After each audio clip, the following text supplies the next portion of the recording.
phase of evictions. Tobiko appeared before the National Assembly's Environment Committee in a session that saw heated exchanges with members of parliament from areas said to be affected by the evictions. KTN's Rita Tinina now reports.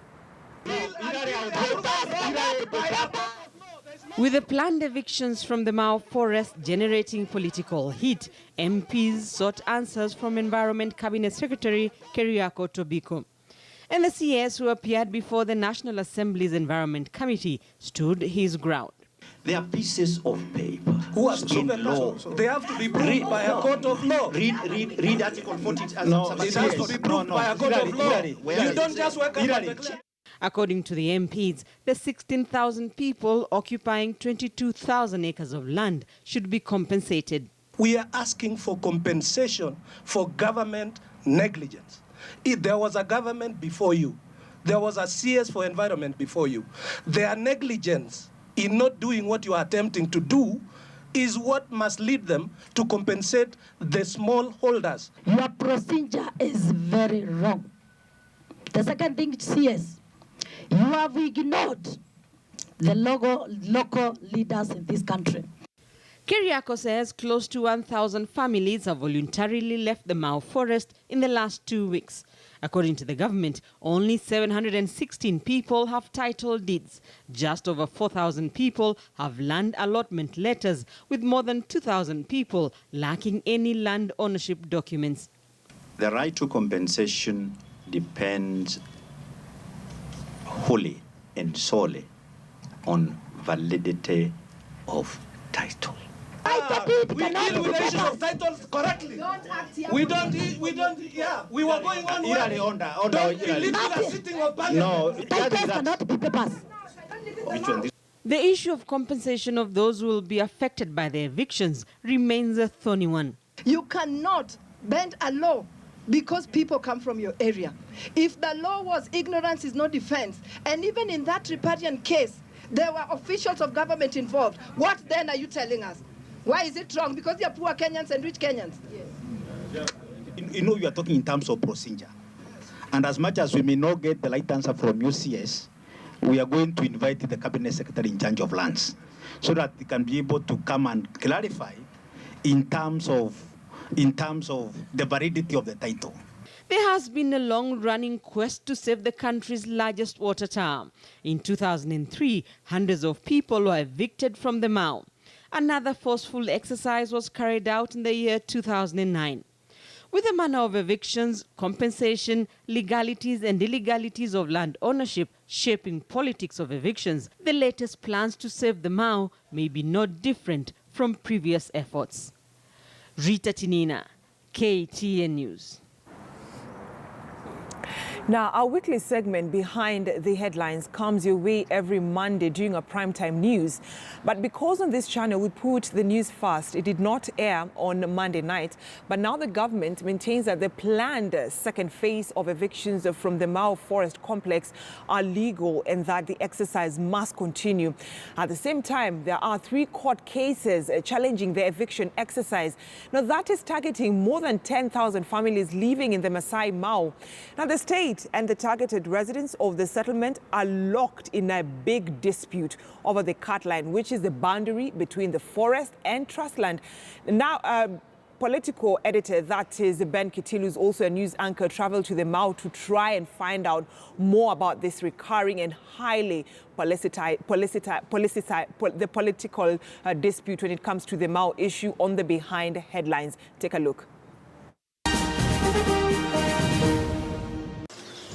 The government is locked in a bitter tussle with a group of residents of this settlement in the Masai Mau over the boundary between community land and the forest. The Masai Mau must be restored. And it is not negotiable.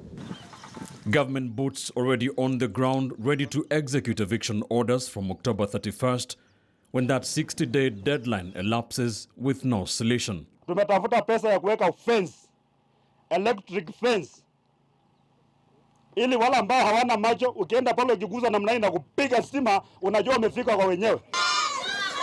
On the other hand, the issue has become a political hot potato over the fate of more than 10,000 families living in the disputed area.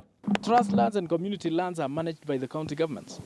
So why should we even negotiate with Natembea or Keriako Tobiko in the first place? The biggest bone of contention is the cut line, the boundary between trust land and forest area.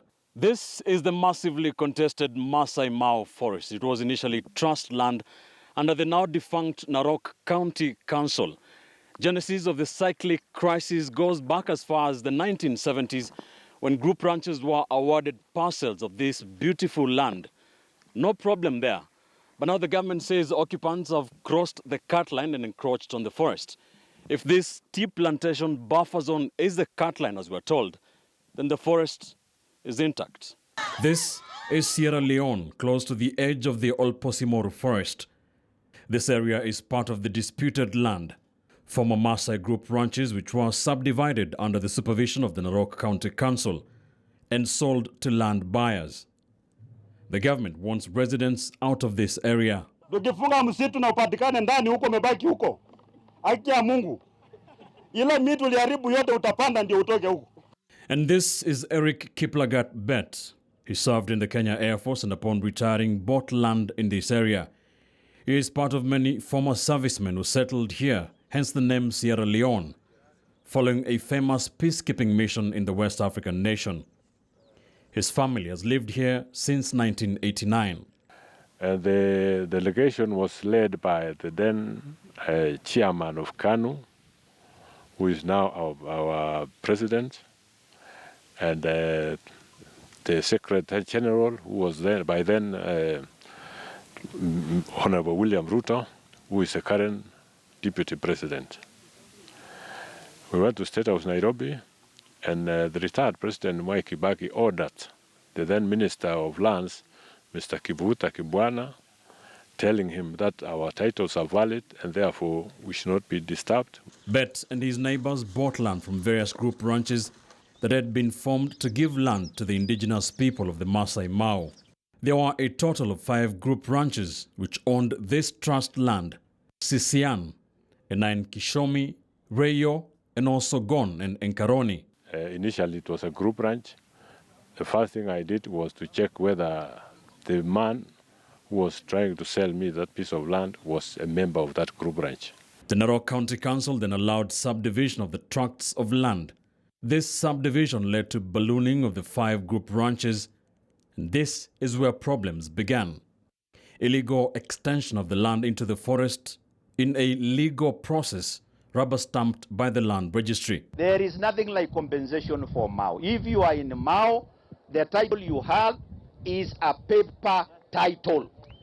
This attracted legitimate and suspecting buyers largely from the counties of Bomet and Kericho. Many of them sold their land back home and bought land here legally and were presented with title deeds. Anybody who could come in could go and search first before buying the land. After searching, knowing that it's a genuine, now they buy. Currently, there are 3 court cases in Nakuru, Kitale and Narok challenging the government's planned second phase of evictions.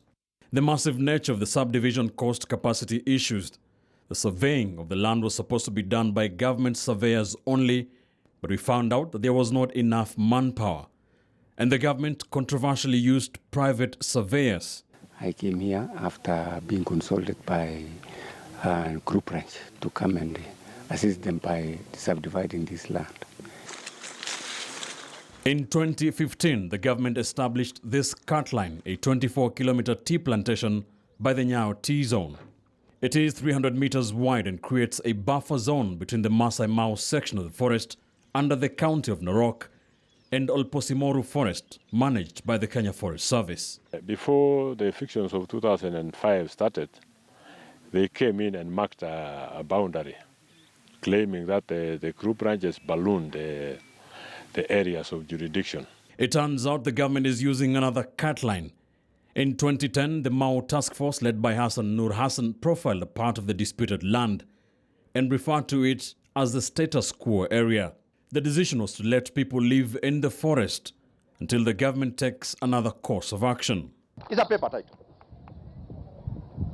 and you do not deserve any compensation, and you will not get a penny from government. It seems that time is now.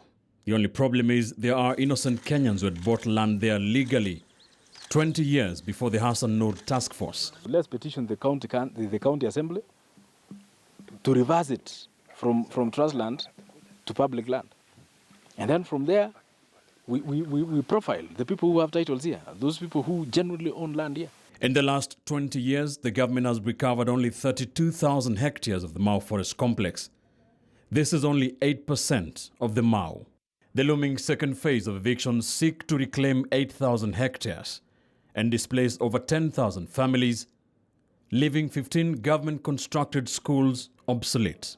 The Mau Forest crisis is a delicate balancing act between conserving the biggest water tower in the region and resolving a highly politicized cat-and-mouse game of evictions and resettlement once and for all. Ben Kitili, KTN News, in the Mau.